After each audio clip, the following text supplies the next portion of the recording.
What's going on with how many reboots and remakes are happening at the moment? Is it just that it's too much of a risk to try and start a new franchise? I think it's on paper doing a reboot or a remake of something is it should be a winning strategy because you should, in theory, have instant access to that devoted fan base who just want to see their favorite property brought back. Excuse me. And so financially, it seems to make sense. The problem is that you can't often capture lightning in a bottle. You know, something like Ghostbusters, classic movie. We all loved it back in the day. It worked because, you know, a bunch of really good creative talents all came together, had a great script, a great director. Everything just worked perfectly. You know, they tried to do it for the second one back in the 90s. Yeah, it wasn't very good. And then you got Ghostbusters 2016. Well, we all know how that turned out. You know, we're gonna reboot it for modern audiences, capitalizing on the Ghostbusters name, and look what happened. It was a flop. You know, but it happens over and over again. But it's like they're always trying to recapture that lightning in a bottle from these past successes because, movies are expensive to make now. Particularly if you're dropping $200 million on a film. Damn, man, that's a lot of money to invest. You want a pretty solid guarantee that it's going to be successful. And it used to be that was a pretty good way of doing it. You know, you can market it as we're gonna bring back this great franchise that we've got a huge fan base for. Everyone will be happy. Did you see that clip of Matt Damon on First We Feast or Hot Wings where he's talking about why modern movies seem to be less adventurous? Have you seen this clip? Do you know what I'm talking about? I have, yeah, because it's like he's crying while eating this stuff. I don't know if this is like environment. Yeah, I don't know if this is almost like how you inject people with, like, you know, truth serum and stuff. Like their mind is so fogged by the pain of the hot wings that like they're just going to spit out straight on truths. I'm trying to remember what exactly he said during that scene. So he says that the death of DVD sales has meant that movie studios can't be as venturous anymore. That you basically got a second bite at the apple of being able to make money. It might not win at the box office, but it can kind of be this ascending underground victory. And he uses this example of someone that said, it's going to cost me $25 million for this. Half of it goes to this. I need to double the spend on that. So I need $100 million to make the money back. And the only way I'm going to do that is through DVD sales. What's your thoughts on that? Yeah, that's very true. There was very much the long tail of sales that would come after the theatrical release. And there's been plenty of movies that, they didn't make their budget when they were in movie theaters, but they ultimately became profitable years later just through DVD sales and all that stuff. There's absolutely something to be said for that.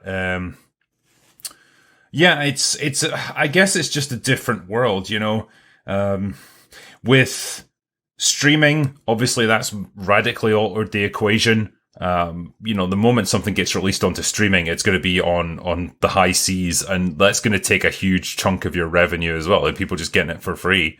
I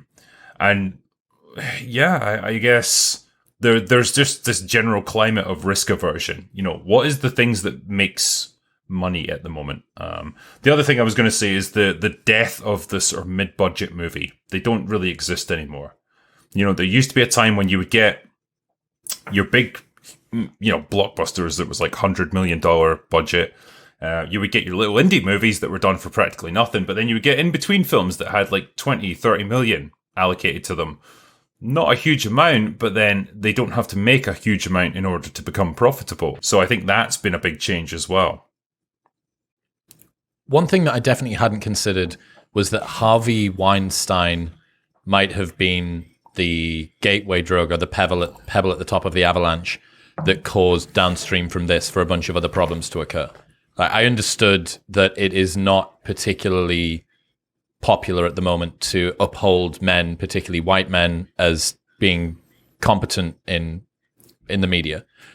I didn't realize that this would be this sort of pincer movement, two-pronged attack, both coming from the internal milieu that's happening inside of the studios in the production world generally, and then also being fed back up from what's happening in society as well. That's quite interesting. I think as well, like, we now are past the time when writers in Hollywood actually lived lives. You know, if you went back to the 70s and 80s in Hollywood, these writers, man, most of them had lived a life. Like, they might have fought in Vietnam or something. They probably came from rough upbringings. They had to fight their way to get into Hollywood, and probably just had interesting life experience that they could bring forward to their writing on screen. The writers that you get now, they would go on to some, So that sound is, I'm currently in Austin, Texas, and there's been a freeze storm overnight, which means that every tree has got water on it, which then freezes, and then the trees snap. So I may go outside of here and find that there's a tree that's fallen, but the roof seems to be okay at the moment, so we will continue. Damn. I'm not dead yet. All right, we'll keep going. Well, as long as you're alive, we'll keep going. All right. So the writers now, like, their career path is basically either mummy or daddy is already in the industry, and so I get straight in, or I go to some liberal arts college where I'm taught to hate, white people and men and stuff for 4 years. Then get into Hollywood. I say all the right things about down with the patriarchy and stuff, and I just get hired. And so I don't have any life experience. I've never faced adversity. I've never had to struggle for anything in my entire life. And I don't know how to bring that forward into my characters. And so the things I know how to write about are, you're awesome the way you are because you've already succeeded, because I've succeeded from doing very little. And that's how they rationalize life.